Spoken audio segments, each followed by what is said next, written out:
اعوذ باللہ من الشیطان الرجیم بسم اللہ الرحمن الرحیم اللہم صلی علی محمد و آل محمد۔ محترم ناظرین، السلام علیکم ورحمۃ اللہ وبرکاتہ۔ ناظرین اکرام، کیا آپ نے کبھی سوچا ہے کہ امام حسین علیہ السلام کی زیارت کو اتنی عظمت اور روحانی تاثیر کیوں حاصل ہے؟ آج کی ویڈیو میں ہم ایک نہایت بابرکت، مؤثر اور دلوں کو بیدار کرنے والے موضوع پر گفتگو کریں گے، اور وہ موضوع یہ ہے کہ امام حسین علیہ السلام کی زیارت کی فضیلت کیا ہے۔ کربلا محض ایک تاریخی مقام نہیں، بلکہ حق، قربانی، وفاداری اور عشق الہی کی ایک زندہ اور تابندہ علامت ہے۔ دنیا بھر سے لاکھوں عاشقان اہل بیت علیہم السلام ہر سال امام حسین علیہ السلام کے روضہ مبارک پر حاضری دیتے ہیں۔ آخر اس زیارت کی اتنی عظمت کیوں بیان کی گئی ہے؟ امام حسین علیہ السلام نے کربلا میں اپنے اہل خانہ اور جانسار اصحاب کے ساتھ حق کی خاطر مثالی قربانی پیش کی۔ آپ علیہ السلام نے ظلم و جبر کے سامنے سر نہیں جھکایا اور دین محمدی صلی اللہ علیہ وآلہ وسلم کی حفاظت کے لیے اپنی جان، اپنے عزیزوں اور اپنے آرام و آسائش کو قربان کر دیا۔ اسی لیے کربلا کی یاد صرف ایک تاریخی واقعہ نہیں، بلکہ ہر دور کے انسان کے لیے ایک زندہ اور ہمیں گیر درس ہے، جو کہ حق پر ثابت قدم رہنا سکھاتا ہے، ظلم و ناانصافی کی مخالفت کرنا سکھاتا ہے، صبر، استقامت اور وفاداری اختیار کرنے کا سبق دیتا ہے، اللہ کی رضا کو ہر شے پر مقدم رکھنے کا درس دیتا ہے۔ اہل بیت علیہ السلام کی روایات میں امام حسین علیہ السلام کی زیارت کی عظیم فضیلت بیان ہوئی ہے۔ متعدد احادیث میں آیا ہے کہ خلوص نیت کے ساتھ زیارت کرنے والا بندہ اللہ تعالیٰ کے قرب، رحمت اور مغفرت کا مستحق بنتا ہے۔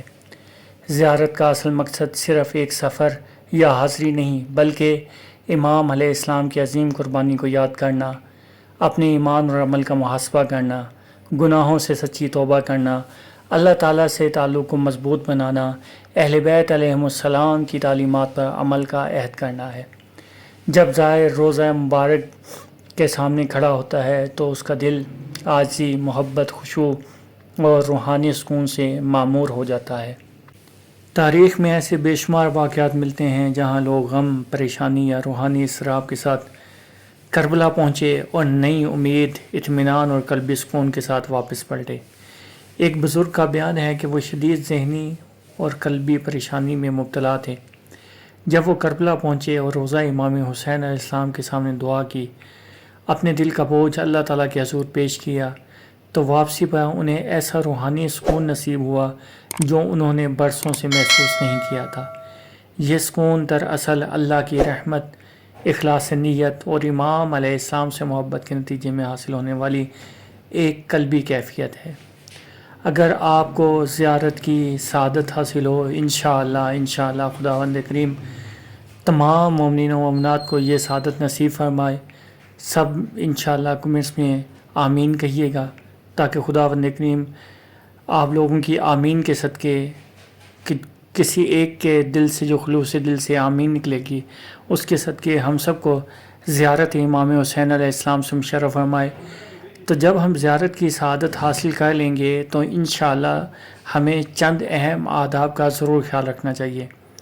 سفر سے پہلے نیت کو خالص کریں، ممکن ہو تو وضو و طہارت کا اہتمام کریں، درود شریف اور ذکر الہی کا اہتمام کریں، روضہ مبارک میں سکون، ادب اور تواضع کے ساتھ حاضر ہوں، اپنے لیے، والدین، اہل خانہ، امت مسلمہ اور تمام محتاجوں کے لیے دعا کریں۔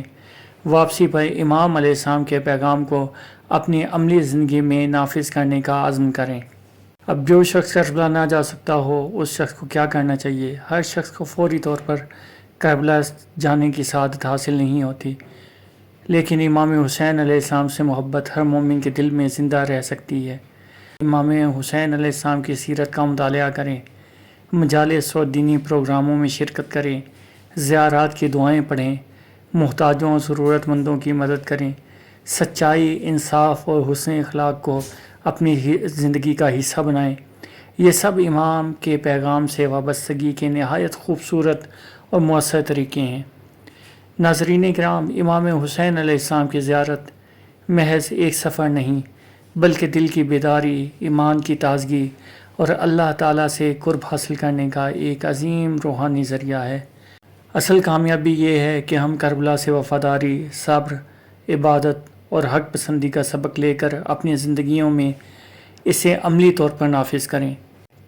اللہ تعالیٰ ہم سب کو اہل بیت اطہار علیہ السلام کی سچی محبت عطا فرمائے، امام حسین علیہ السلام کی تعلیمات پر عمل کرنے کی توفیق عطا فرمائے اور ہر عاشق اہل بیت علیہ السلام کو باادب زیارت کی سعادت نصیب فرمائے، آمین یا رب العالمین۔